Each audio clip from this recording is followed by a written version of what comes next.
Hey everyone, stay tuned for this video wrap-up of the Arkansas Shrimp Tank, where you're going to learn how to go from a shrimp to a shark in the business world.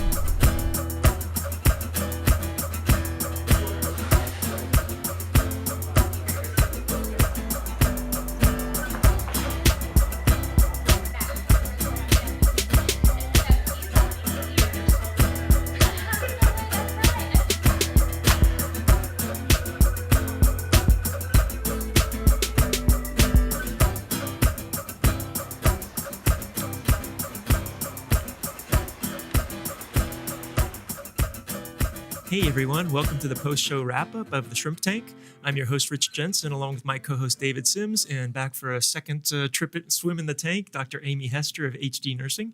Each week on the post-show wrap-up, we like to bring you some of the highlights of our conversations with some of the brightest and best entrepreneurs, CEOs, and C-suite executives in and around the state of Arkansas. If you want to catch the entire podcast, go to arkansas.shrimptankpodcast.com.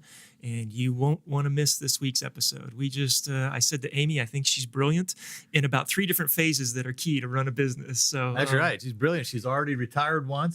That's right. In a startup company. I mean, she's so young looking. Can you believe that? I'm 12. Started her first business when she was 5. She was born on February 29th. Yeah, you know, one of the things we talked about on the podcast that we'd like you to share with our viewers here is I asked you a question about research and development. Of course, your company started with that, and you have a unique intellectual property that you've protected. But share with our viewers about what's available here in Little Rock in terms of grants and those kind of things, particularly in the health space, the healthcare space. Sure. So there are a lot of grants that are available. Probably the most two commonly known are SBIR and STTR.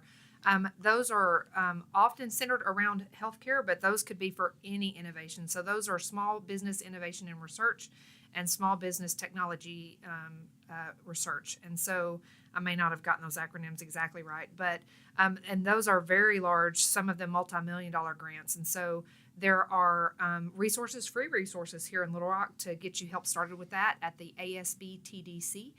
So they have grant writers and resources that can help you figure out if you qualify for any of those or if there are other ancillary grants from NIH, CDC, or any of the other spaces that you may be interested in, even if you're not. So I'm sure all of you are right now Googling all these letters and seeing what comes up. But think about it. She just mentioned free help and free money. Right, exactly. Yeah, right. Yeah. And especially if you're developing something that demands full-time. For me, I was able to work full-time in the early years while we were cultivating everything. Not everybody can do that. And so those big grants, SBIR and STTR, are meant for you to go to work in your own company while you're innovating and cultivating your space. And so... Yeah, it's fantastic. One of the things we talked about, too, which was kind of funny, we referenced the Seinfeld episode about the ugly baby that everyone was calling a beautiful baby. Maybe talk a little bit. We were talking about how I think it's the health innovator or whatever, one of them, they help you either fail faster or scale faster. And you talked about that hair growing. Right. Anecdote. So I have a colleague in Northwest Arkansas. They started with a therapeutic drug that was for osteoporosis. And what they found is that there was already someone else out there that was further along than them and was already in a big pharma company with their therapeutic.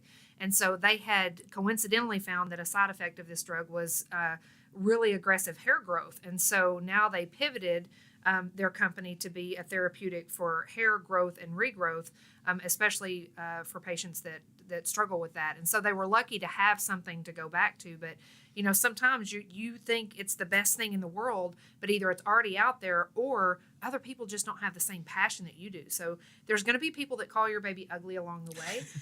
And sometimes that's okay. But if people are telling you that over and over and over, you may want to start listening to them to make sure that you don't need to pivot to some other thing or just move away from it altogether. Or if you remember the Seinfeld episode, if they keep calling your baby breathtaking, you got an ugly baby. That's a breathtaking business plan. Great job. I wonder, did they find anything to like reverse hair color? Oh. Yeah, it's called dye. So we also talked about a lot about top hat compensation executives, how you figured out compensation for you and for your CEO and those kind of things. And you talked about the relationship to owning equity and how you guys have done that. And you shared some good things on that. Share with our viewers the whole point about not being greedy. Yeah, so it is important. It's hard to look at your bottom line and say, oh, we have this much money in the bank. We've worked this hard. We've eaten this many ramen noodles. We deserve this. Sometimes you just got to stay the hamster on the wheel and know that there's a fair compensation package. And even though you've put all of those blood, sweat, and tears into your company, really the value of that should be in your equity.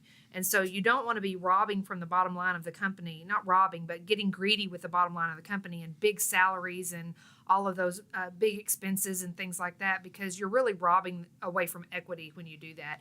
It's better if you stay consistent, stay true, and you will be more attractive to an acquisition partner in the future when you do that versus you've gotten greedy and you've eaten up your bottom line and all the C-suite got paid a lot of money and there's not really a whole lot left and the equity per share is really not worth that much. Right. That's the exact opposite of what you want. And the thing we talked about is that equity is worth so much more than salary. Yeah. And we all really, typically as an entrepreneur, we're looking for that exit strategy, which is really the big payoff. You're going to make a whole lot more on a buyout than you ever are on your salary. That's exactly right. Don't be greedy. A buyer, might think, ooh, that's got a culture of greed. We don't want to buy them.